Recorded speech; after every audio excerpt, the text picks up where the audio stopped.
University academy में आप सबका स्वागत है। जैसा कि हमने पिछले वीडियो में देखा, हमने सिस्टम बस आर्बिट्रेशन की बात करी थी। ये टॉपिक जो बस आर्बिट्रेशन था, ये सिस्टम बस से जुड़ा हुआ था। जब हमने आर्किटेक्चर का लेआउट डिस्कस करा तो ये चीज मैंने बहुत क्लियरली बोली थी कि सिस्टम बस उसका एक अहम कंपोनेंट है। वो एक ऐसा कम्युनिकेशन लाइन है जिसके ऊपर सारे मॉड्यूल्स एक दूसरे के साथ कम्युनिकेट कर सकते हैं। तो इसी टॉपिक से मिलता जुलता मेरा पिछला वीडियो था जहां पर मैंने बस आर्बिट्रेशन और उनके टाइप्स डिफाइन करे थे। आज के वीडियो में हम सेंट्रलाइज्ड बस आर्बिट्रेशन, जो मैंने पिछले वीडियो में डिस्कस करा था, उसका एक मेथड है जिसको हम डेजी चेनिंग मेथड कहते हैं। ये ज्यादातर इस्तेमाल किया जाता है। तो आज हम इस मेथड के बारे में सीखेंगे, समझेंगे कि ये सेंट्रलाइज्ड क्यों कहा जाता है। तो आइए शुरुआत करते हैं। इस टॉपिक के अगर आपको नोट्स चाहिए तो नीचे दिए गए डिस्क्रिप्शन लिंक को जरूर क्लिक कीजिए, डाउनलोड कर लीजिए, आपको पूरे नोट्स अवेलेबल हो जाएंगे।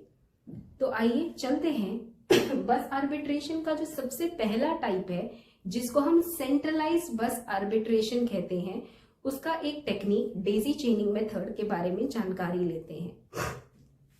जैसा कि आप देख सकते हैं, मैंने बोर्ड के ऊपर डेजी चेनिंग मेथड का एक ब्लॉक डायग्राम डिजाइन करा है।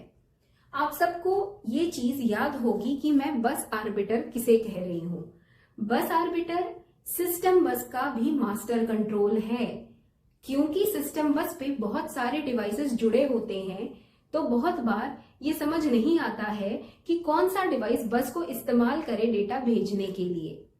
इस मुश्किल को आसान करने के लिए ही हमने एक अपर कंट्रोल लिया हुआ है जिसको हम आर्बिटर कहते हैं।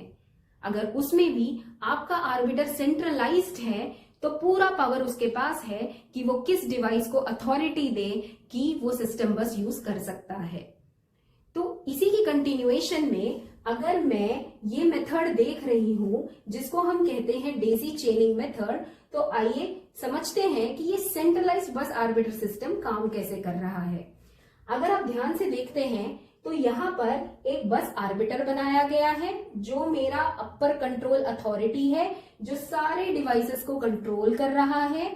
और साथ में ये डिवाइसेस लगे हुए हैं जो जुड़े हुए हैं मेरे सिस्टम बस लाइन के साथ। ये डिवाइसेस कोई भी हो सकते हैं। ये डिवाइसेस वो फंक्शनल यूनिट्स हैं जिसके बारे में मैंने आपको वीडियो में फंक्शनल यूनिट्स में बताया था। ये डिवाइसेस मेमोरी हो सकते हैं, सीपीयू हो सकते हैं, इनपुट आउटपुट डिवाइसेस हो सकते हैं, या फिर डीएमए भी हो सकते हैं। डेजी चेनिंग नाम इसीलिए ऐसा दिया गया है क्योंकि जो डिवाइसेस अरेंज्ड है, they are arranged in the form of a chain. These devices, if you can see again, they are arranged in the form of a chain. The devices keep adding on to the chain. I can have all the multiple devices connected on the system bus like a chain. तो chain में जाहिर सी बात है, कोई device सबसे पहले आएगा, कोई डिवाइस सबसे आखिर में आएगा।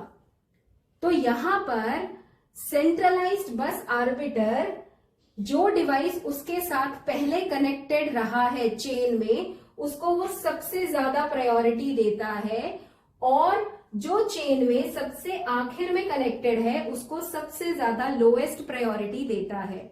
ये डेजी चेनिंग मेथड का प्रिंसिपल है। जैसा कि मैंने आपको बताया था, ये सेंट्रलाइज्ड बस आर्बिट्रेशन है। सेंट्रलाइज्ड का मतलब ये होता है कि इस बस आर्बिटर के पास पूरी अथॉरिटी है सारे डिवाइसेस में से किसी भी डिवाइस को मास्टर बस चुनने की। मतलब ऐसा मास्टर बस जो अब एलिजिबल है to use the system bus for data transfer.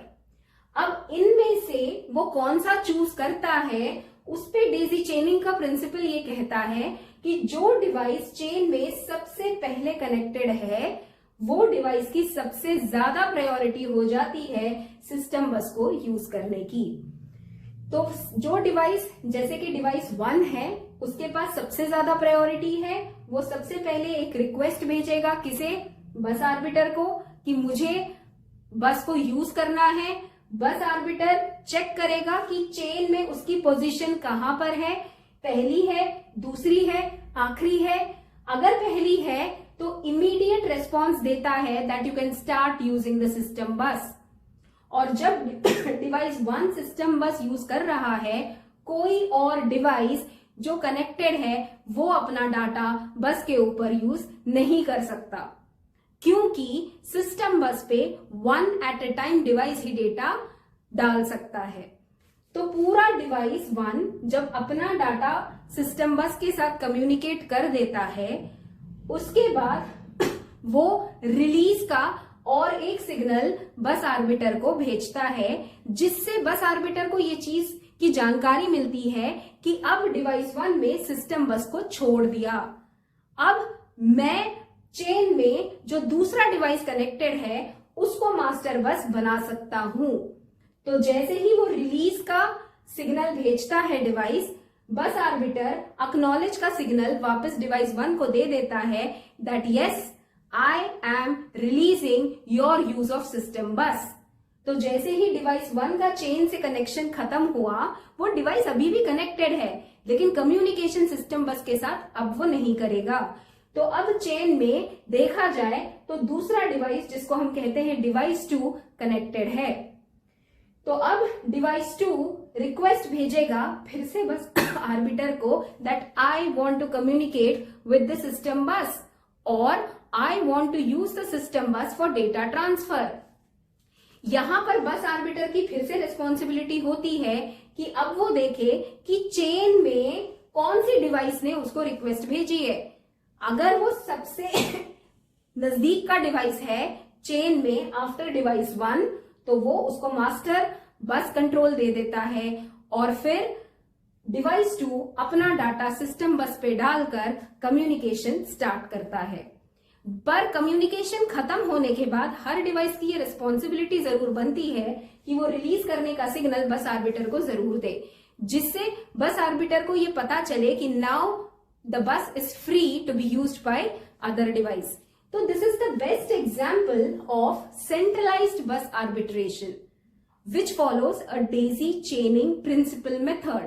Centralised का मतलब होता है कि किसी भी डिवाइस के पास कोई अथॉरिटी नहीं होती, बल्कि मेरे बस आर्बिटर के पास ये अथॉरिटी होती है कि वो डिवाइसेस को चुने जो बस को इस्तेमाल कर सकते डेटा ट्रांसफर में। तो वो जिस प्रिंसिपल पे बस को चुन रहे हैं उसका नाम ही डेजी चेनिंग प्रिंसिपल है।